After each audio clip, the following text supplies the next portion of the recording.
This video is brought to you by Surfshark VPN.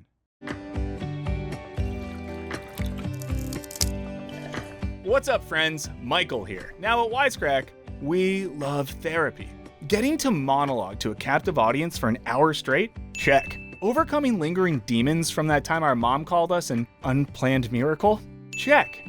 In short, we truly believe that therapy can change people's lives. Yours truly included. And therapy has never been more widespread, socially acceptable, or accessible, which is great because a lot of people really need it.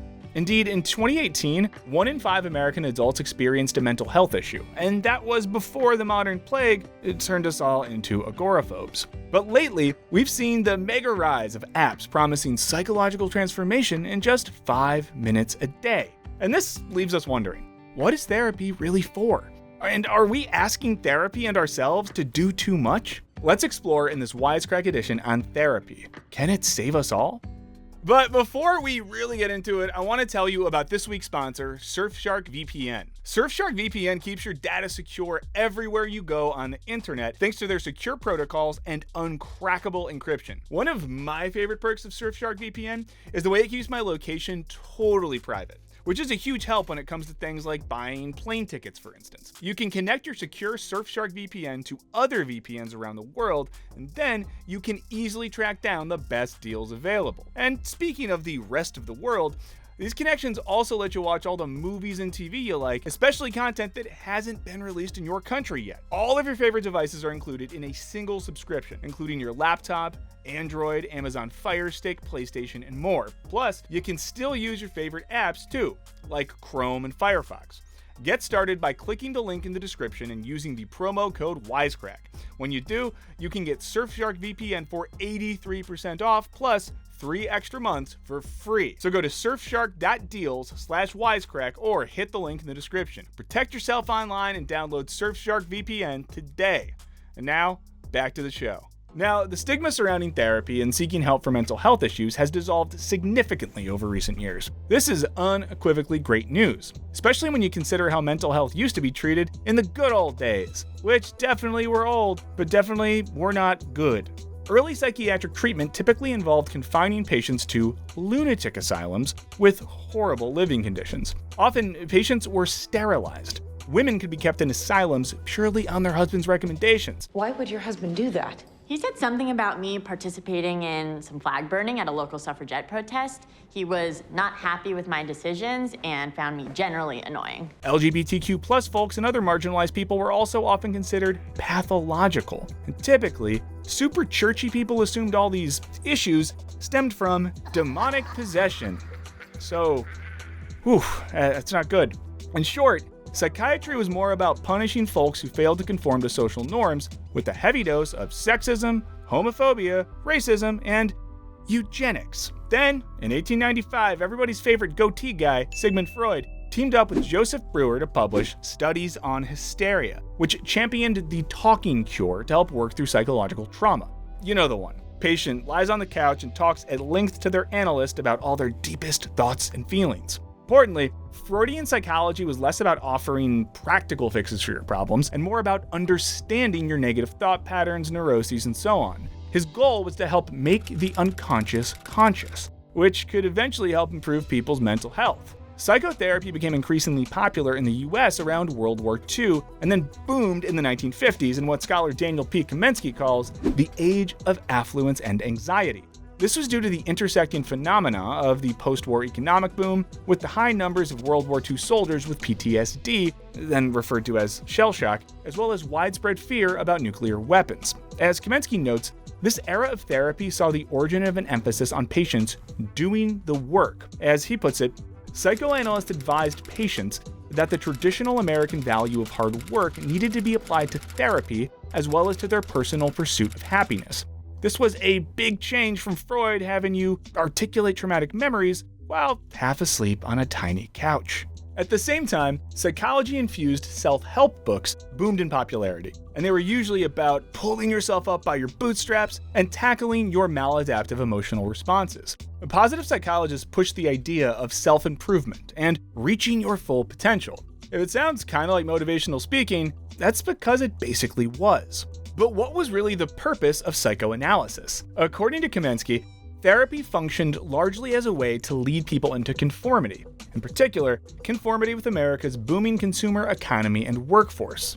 As he writes, by advocating clearly defined, traditional gender roles and normative sexuality set in the single family, psychoanalysts helped legitimize and popularize the American dream. Good mental health, then, was largely defined as the ability to fit societal standards surrounding work, gender, family, and so on. One famous psychoanalysis institute, the Menninger Clinic, even explicitly promised to return its patients to useful citizenship. Kamensky writes that psychoanalysts promised that Americans in therapy could be made to conform with a high degree of efficiency to the values of hard work and productivity in work and in their personal lives. In doing so, they reflected and reinforced industriousness as a key value of Americans. So what we have here are three important aspects of 1950s style therapy. 1. An emphasis on the patient's hard work. 2.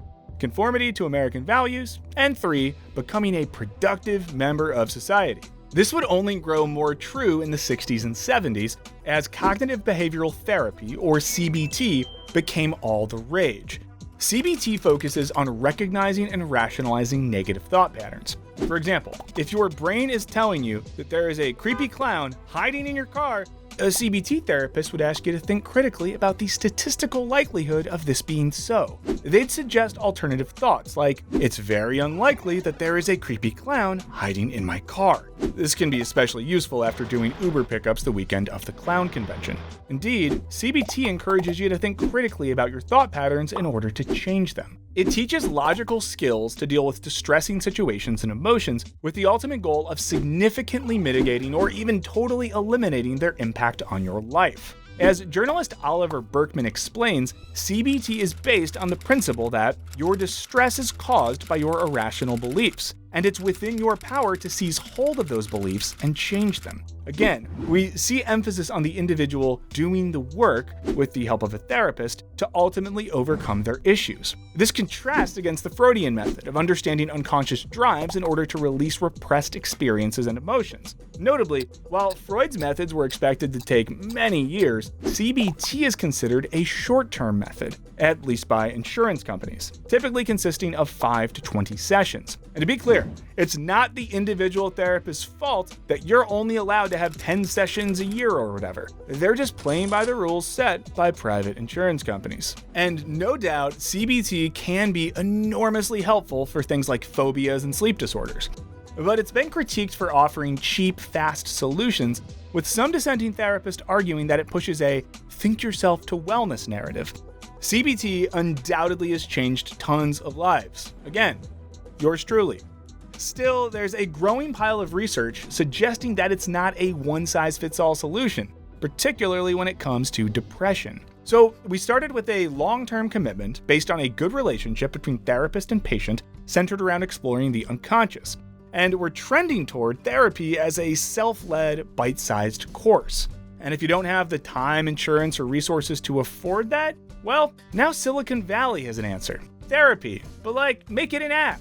You've likely already seen them. Meditation apps, breathing exercise apps, mood trackers, and self-led therapy apps for just about any mental health issues. We're also offered mindfulness apps like Headspace, which promises to reduce your stress and improve your sleep in just 3 minutes a day. It's kind of like therapy for people without the time or money to be emotionally unzipped by a professional twice a month. Unzip me! And undoubtedly, these platforms have made mental health care a lot more accessible, which is great. And online therapy has been proven to have real benefits for people struggling with depression. Text-based therapy also adds an element of anonymity, which can be great for people who struggle to talk about their mental health. What's more, subscriptions for mental health apps can save people tons of money compared to conventional therapy, which makes high-end gym memberships look cheap. This can be a lifesaver, especially when we consider that poverty is a major fact in anxiety, depression, and substance abuse issues, and that lack of access to mental health services is the root of the mental health crisis in the US. Importantly, though, many of these apps rely on CBT, boasting that their use of the model will help you stop feeling anxious, depressed, stressed, or unable to sleep. And the marketing of CBT on these apps exacerbates the one-size-fits-all mentality that people critique the method for in the first place, turning something as multifaceted and personal as mental health care into Uber, but for your unconscious mind. This raises an important question. By pushing convenient apps to help manage mental health issues rather than increasing access to and funding for therapy, are we as a society putting too much pressure on people struggling with mental health issues to understand themselves and guide themselves through their own recovery? With apps, we've seen the idea of doing the work increasingly become about doing the work alone. With apps, the onus is often entirely on the individual to actively engage with and work through their problems. Fittingly, the apps are also tailor-made for a gig economy when everybody is working multiple jobs with no time to fully commit to working on their mental health. But hey, at least you can dip into 5 minutes of therapy in between DoorDash deliveries, right? This only exacerbates another existing problem in cognitive behavioral therapy. Its historic failure to address the systemic issues that often contribute to individual mental health issues. You might say, be taught how to manage the stress of living in poverty, or anxieties about the unstable job market and economy. But being able to manage these doesn't change these circumstances. You're still facing down the possibilities of not being able to afford dinner or find a new job. Now, you've simply learned not to be as worried about it, and thus are able to be a higher functioning member of society. Workplace counseling and support options illustrate the tension between solving individual versus systemic problems perfectly. Employee assistance programs, or EAPs, began in the late 30s and early 40s to help identify workers whose struggles with alcoholism were making them less productive. If you're struggling at work, whether due to depression or stress, you might be offered counseling, which often comes with homework and self-led regimens to help you overcome your problems. What appears to be an employer's genuine act of care could cynically be seen as a situation where interests collide.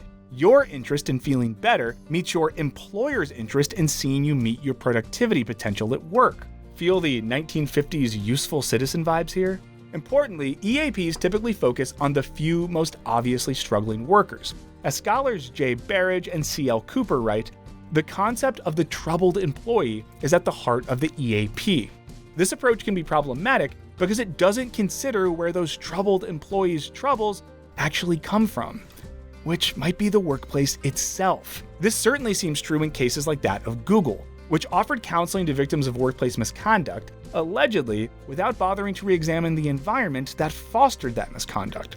As Michael P. Leiter and J. Michael Wallen note, even when effective, individually focused interventions may do little more than enable people to tolerate poorly managed situations.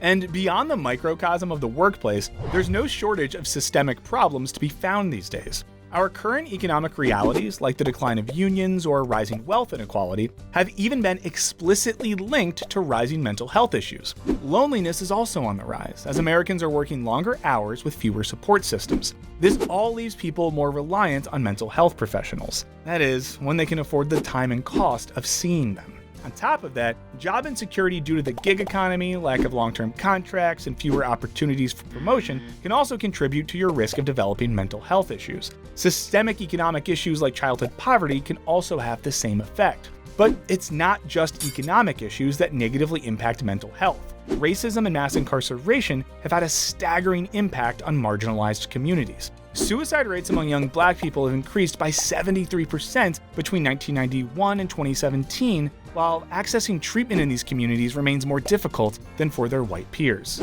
And despite its success in treating people with anxiety disorders and other mental health issues, modern CBT therapy still has flaws when it comes to working with marginalized people. Remember, it's a highly individualistic therapy, which hinges on the assumption that a patient has faulty or irrational thoughts. This framing makes it easy for systemic issues to go unaddressed. For example, it's reasonable that systemic racism, sexism, or homophobia in America can beget anxiety or depression. You can't be expected to positive think your way out of that reality. Psychiatrists are still working on increasing the cultural sensitivity of CBT so that marginalized groups are validated while they receive treatment, rather than encouraged to view anxieties formed around their lived experience as irrational.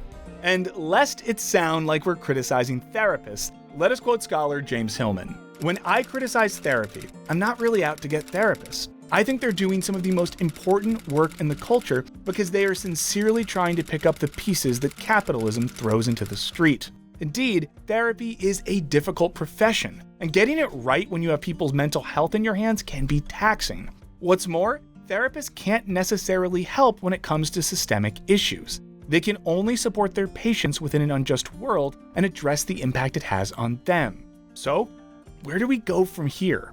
Scholar Micah Ingle argues that as long as people consider their mental health issues by a purely medical or cognitive behavioral model, the responsibility will remain on each individual to get better without inspiring systemic change.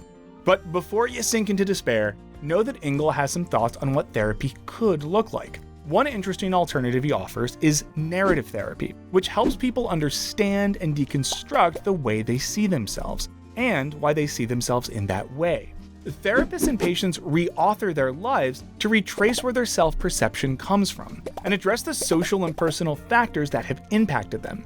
This can mitigate the effects of systemic problems on patients by addressing the patient in the context of the system itself. Will this or any other new forms of therapy take off in our lifetimes? It remains to be seen. In the meantime, we're stuck with a world that exposes us to injustice and trauma, and healthcare providers who charge us hundreds of dollars to even try to feel better about it, while sometimes neglecting the broader reasons for our mental health issues. But hey, at least you know there's no creepy clown in your car. I mean, unless you've been the clown all along. But what do you all think? Is modern therapy asking too much of its patients? Have mental health apps revolutionized mental health support, or merely commodified it? Let us know in the comments. Big thanks to our patrons for all your support, and don't forget to listen to our podcast. Hyperfixate on that subscribe button like it's your childhood abandonment issues, and don't forget to ring that bell. And as always, thanks for watching. Later.